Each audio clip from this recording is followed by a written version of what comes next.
Hello friends, welcome to your own channel the Vipul talks. This is your host Vipul और आज की video में हम बात करेंगे कुछ रियल एस्टेट अपडेट्स के बारे में, जो कि बहुत इम्पोर्टेंट होने वाली हैं, एक इन्वेस्टर के लिए, एक एंड यूज़र के लिए और इंडस्ट्री के लिए एज़ अ होल, अगर आप रियल एस्टेट को फॉलो करते हैं। तो शुरू करने से पहले गुज़ारिश आपसे ये करूँगा कि अगर आप चैनल पे पहली बार हैं, तो चैनल को सब्सक्राइब कर लीजिएगा। वीडियो लास्ट तक देखना, कुछ ना कुछ, किसी न किसी के लिए इम्पोर्टेंट ज़रूर मिलेगा इस वीडियो में। और अगर वीडियो अच्छी लगे तो वीडियो को शेयर और लाइक ज़रूर कर देना। वैसे तो रियल एस्टेट में बहुत कम अपडेट्स आती हैं आजकल, बिकॉज़ पूरा देश किसी और चीज़ में बिज़ी है। क्रिप्टो गिरने में, शेयर मार्केट में, जियोपॉलिटिकल सिनेरियोज़ में, वॉर अपडेट्स में, तो इसीलिए थोड़ी-सी कम गतिविधि रियल एस्टेट में हो रही है पिछले कुछ महीनों में। बट मार्च और अप्रैल के महीने में ही, स्पेशली अप्रैल के महीने में 3-4 बहुत ज़्यादा इम्पोर्टेंट अपडेट्स आ चुकी हैं, जो आज मैं आपके साथ शेयर करूँगा। तो बिना किसी देरी के शुरू कर लेते हैं वीडियो। पहली अपडेट के बारे में बात करेंगे। पहली अपडेट आ रही है हरियाणा गवर्नमेंट के थ्रू।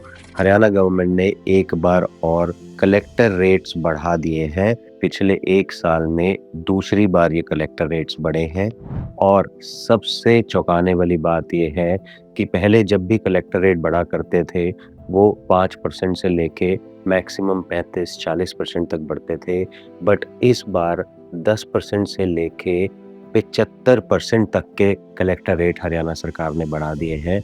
ऑल्दो बहुत सारे एरियाज़ ऐसे भी हैं, जैसे कि गुड़गाँव की अगर मैं बात करूँ, तो गुड़गाँव में 51% एरियाज़ ऐसे भी हैं, जहाँ पे कलेक्टर रेट्स में कोई भी चेंज नहीं देखा गया। वो ऐसे एरियाज़ हैं, जो अभी पूरे पनप नहीं पाए हैं, जो थोड़े से अंडर डेवलप्ड पड़े हैं। बट जो एरियाज़ ऑलरेडी अच्छे से डेवलप हो चुके हैं, जैसे कि सेक्टर 58 से लेके 67 तक, या फिर द्वारका एक्सप्रेसवे के कुछ सेक्टर्स, यहाँ पे एक शार्प इंक्रीज़ देखा गया है। 35, 40, 50% तक की बढ़ोतरी कलेक्टर रेट्स में देखी गई है। गोल्फ कोर्स रोड को सबसे ज़्यादा हिट मिला है, वहाँ पे भी 35 से 40% की बढ़ोतरी कलेक्टर रेट्स में देखी गई है। अगर एग्रीकल्चर लैंड की बात करूँ, तो बारली, फारूकनगर, सोनीपत, मूर्थल, ऐसे एरियाज़ में अराउंड 75% का इंक्रीमेंट देखा गया है। तो जो कलेक्टर रेट एक एग्रीकल्चर लैंड का पहले हुआ करता था, वो अब 75% ज़्यादा हो गया है। It is just to curb the balance between market price and the government price. इससे होगा क्या? इससे टेम्परेरीली स्लो डाउन तो ज़रूर आएगा, बट इन्वेस्टर्स का कॉन्फिडेंस बढ़ेगा और लॉन्ग टर्म में स्टेबिलिटी आएगी।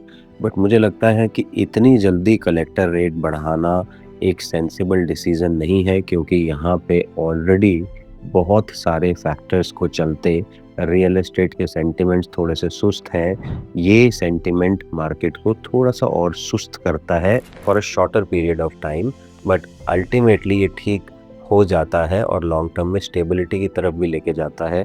बट ये डिसीज़न अभी ना आके अगर कुछ टाइम बाद आता, तो शायद मार्केट को ज़्यादा सपोर्ट मिलता। कमेंट सेक्शन में आप लिख के ज़रूर बताइएगा कि आपका क्या मानना है, आपकी क्या सोच है। ये जो इंक्रीज़ हुआ है कलेक्टर रेट, इससे मार्केट को क्या फ़र्क पड़ेगा? दूसरी अपडेट जो 1 अप्रैल को आ चुकी है, Punjab and Haryana high court ने स्टिल्ट प्लस 4 पॉलिसी पे बैन लगा दिया है। ये पिछले 3 साल से ऐसा ही चल रहा है, कभी बैन लगता है, कभी बैन लिफ्ट होता है, कभी बैन लगता है, कभी बैन लिफ्ट होता है। ना तो सरकार को समझ आती है, ना कोर्ट को समझ आती है और ना इंडिविजुअल लोगों को समझ आती है। Since we live in a democratic world, कोई भी पिटीशन फाइल कर देता है वाटर सप्लाई, सीवेज सिस्टम के आधार पर। इस चीज़ को कर्ब करना प्राइम रिस्पॉन्सिबिलिटी है सरकार की।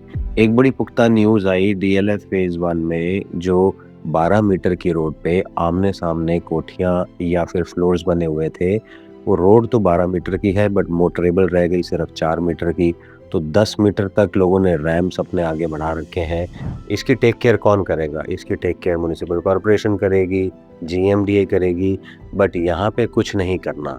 सीवेज सिस्टम को कुछ नहीं सँभालना। पहले रोड बनानी है, उसको भूल जाना है कि पाइप्स डालने तो भूल गए, उसके बाद पाइप्स डालनी है। इन चीज़ों पे कोई काम नहीं करना, बट रोक ज़रूर लगा देनी है। तो ये चीज़ कहीं न कहीं मार्केट के सेंटिमेंट्स को ख़राब करती है और इन्वेस्टर्स के कॉन्फिडेंस को लूज़ करती है और हमेशा एक इनस्टेबिलिटी रखती है रियल एस्टेट मार्केट में। कि अब आप ये देखिए, 2023 में ये चीज़ बैन हुई थी, 2024 में जाके खुली। ऑलमोस्ट 16 महीने तक ये चीज़ बैन रही। तो और 2024 में जुलाई में ये चीज़ दोबारा रीओपन हुई और आज 2026 अप्रैल में ये चीज़ दोबारा बैन हो गई है। अभी तो ये बोला गया है कि नेक्स्ट हियरिंग जो 8 अप्रैल को है तब तक ये बैन है, बट मुझे लगता है कि ये केस अब खिंचता चला जाएगा। जैसे कि पीछे 16 महीने तक इस पे कोई भी वर्डिक्ट नहीं आया था और मुझे नहीं लगता कि इसमें आज भी कुछ महीनों तक कोई भी वर्डिक्ट आने की संभावना है।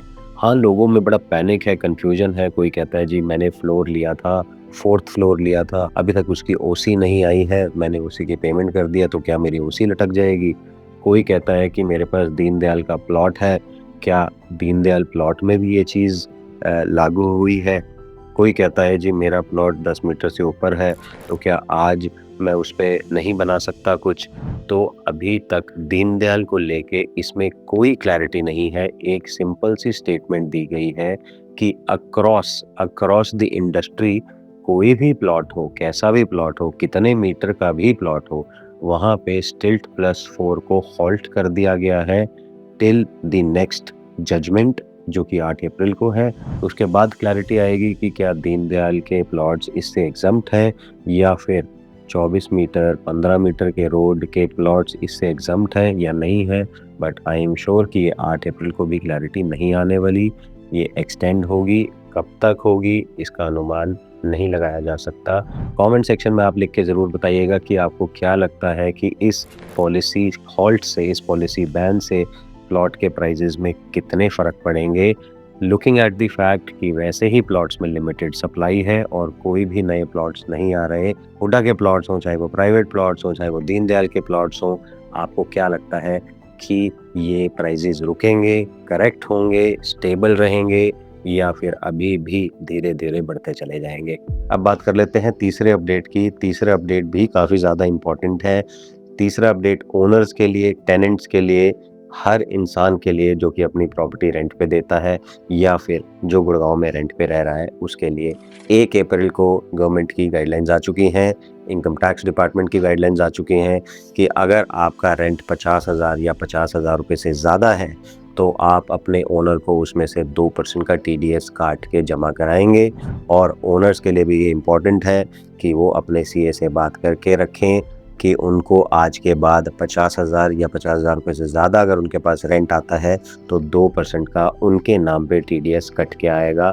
अगर टेनेंट ने 2% का टीडीएस नहीं काटा और अगर ओनर ने 50,000 रुपये विदाउट टीडीएस डिडक्शन रेंटल लेता रहा तो 31 मार्च से पहले आपको इनकम टैक्स का नोटिस भी आ सकता है। तो एक इम्पॉर्टेंट अपडेट है, छोटी सी अपडेट है, बट छोटी-छोटी चीज़ें आगे चल के काफ़ी परेशानियों का सामना करने पे मजबूर कर देती हैं। तो आज से ही अपने सीए से बात कर लीजिए, ये एक बहुत बड़ी अपडेट आ चुकी है। चौथी अपडेट की बात करूँ तो चौथी अपडेट में मैं आपसे बात करना चाहूँगा एक नए डेवलपर की जो गुड़गांव में एंटर करने जा रहा है। सेक्टर 92 में लोकेशन काफ़ी ज़्यादा अच्छी है। इससे पहले सिद्धार्थ विहार गाज़ियाबाद में 3000 अपार्टमेंट सक्सेसफुली बेचे। Developer is from the south and developers name is Prestige group. Prestige group ने इससे पहले गाज़ियाबाद में सक्सेसफुली अपने अपार्टमेंट सोल्ड किए और अब they are entering into Gurgaon market in collaboration with Dhoot Group. It is going to be a 17.5 acres of site जिसमें Prestige group अगले 5 से 6 महीने में अपना प्रोडक्ट लेके आएगा। और सबसे बड़ी बात यह है कि अनुमान ये लगाया जा रहा है कि यहाँ पे भी 2.5 करोड़ रुपए के आसपास अपार्टमेंट शुरू हो जाएंगे। तो for average budget, for average ticket size who is looking for a robust developer, a strong name with a strong legacy, this is going to be a game changer for new Gurgaon market. इसी के साथ साथ pyramid group भी अपना product लेके आने वाला है बहुत जल्दी। आपको अगले 15 से 20 दिन में ये प्रोडक्ट भी देखने को मिल जाएगा। अगर आप लोकेशन अच्छी चाहते हैं तो सेक्टर 85 में मेन 84 मीटर वाइड रोड पे ये प्रोडक्ट है जो 12.5 एकड़ का प्रोडक्ट रहेगा और इसमें एक स्टैंडर्ड साइज रहेगा 1850 से 1900 square feet which is going to be a 3 bedroom plus 3 toilet जिसका प्राइस रहेगा 2.5 करोड़ रुपए। अगर आप कैलकुलेट करें तो 13,500 रुपये पर स्क्वायर फीट के आसपास से लेके 14,000 रुपये पर स्क्वायर फीट के आसपास का इसका प्राइस बैठता है। आज की डेट में जो भी नए लॉन्चेस आ रहे हैं वो 17, 18, 16,000 रुपये के आसपास आ रहे हैं। बट इसी बीच पिरामिड जिसकी कंस्ट्रक्शन काफ़ी ज़्यादा अच्छी है, टाइमली डिलीवरी है, जितने भी प्रोजेक्ट्स बना के दिए हैं, तो मुझे लगता है कि ये भी एक काफ़ी ज़्यादा अच्छा प्रोडक्ट होने वाला है if you are looking for your end use. और पेमेंट प्लान भी इसमें काफ़ी ज़्यादा अच्छा है। It is going to be a 30-30-40 payment plan. It is going to spread across 5 years, जो 5 साल में लेवरेज पेमेंट प्लान में एक एंड यूजिंग पर्पज़ से अपने लिए प्रोडक्ट देख रहा है, तो ये प्रोडक्ट आप देखना ना भूलिएगा। 5वीं अपडेट में आपको बताना चाहूँगा कि जेवर एयरपोर्ट की ओपनिंग ऑलरेडी हो चुकी है। हमारे प्रधानमंत्री श्री नरेंद्र मोदी ने कुछ दिन पहले जेवर एयरपोर्ट की ओपनिंग कर दी है। यमुना एक्सप्रेसवे जैसी जगह या जेवर एयरपोर्ट के आसपास जो एग्रीकल्चर लैंड बिका करती थी, वो पिछले कुछ सालों से जेवर एयरपोर्ट के नाम पे काफ़ी ज़्यादा अप्रिशिएट हो रही थी। बट ओपनिंग होने के बाद भी हमारी कुछ लोगों से बात हुई, कुछ इन्वेस्टर्स से बात हुई, कोई बहुत ज़्यादा तेज़ी नहीं देखी गई, क्योंकि ऑलरेडी उसका सेंटिमेंटल पॉजिटिवनेस वो सारी ज़मीनें, वो सारे प्लॉट्स ले चुके थे। तो कमेंट सेक्शन में आप ये लिख के बताइएगा कि आपको क्या लगता है कि इसकी ओपनिंग के बाद, जब 1 महीने के बाद कार्गो फ्लाइट्स और अगले 3 महीने में पैसेंजर फ्लाइट्स वहाँ पे चलना शुरू हो जाएंगी, तो इसके बावजूद इन ज़मीनों में, यहाँ के आसपास प्लॉटेड डेवलपमेंट्स में क्या आपको लगता है कि तेज़ी आएगी? तो कमेंट सेक्शन में लिख के ज़रूर बताइएगा, ताकि हर इंसान को ये पता लगे कि मार्केट कोलैबोरेटेड एफर्ट में, कोलैबोरेटेड माइंडसेट में क्या सोचती है, और वहाँ पे इन्वेस्टमेंट आज की डेट में भी करनी चाहिए या नहीं करनी चाहिए, क्या वो चीज़ सैचुरेट हो चुकी है या उसमें अभी भी जूस है। सो आई होप आपको ये वीडियो पसंद आई होगी, आपको ये रियल एस्टेट अपडेट्स पसंद आए होंगे। मैं कोशिश हमेशा करता हूँ कि जब भी कुछ इंपॉर्टेंट अपडेट्स आए, मैं आपके समक्ष ये ज़रूर रखूँ, ताकि कहीं ना कहीं आप इन्फॉर्म्ड रहें और आप मिस इन्फॉर्म्ड डिसीज़न लेने से बचें, और आपको कहीं न कहीं ये चीज़ यूज़ हो जाए, चाहे वो आपके लिए हो, चाहे वो आपके फैमिली एंड फ्रेंड्स के लिए हो। बट इन्फॉर्म्ड रहना बहुत ज़रूरी है रियल एस्टेट मार्केट में, बिकॉज़ एक चूक बहुत लॉस दे सकती है, और एक इन्फॉर्म्ड डिसीज़न आपके प्रॉपर्टी में प्रीमियम ला सकती है और आपके पोर्टफोलियो में 4 चाँद लगा सकती है।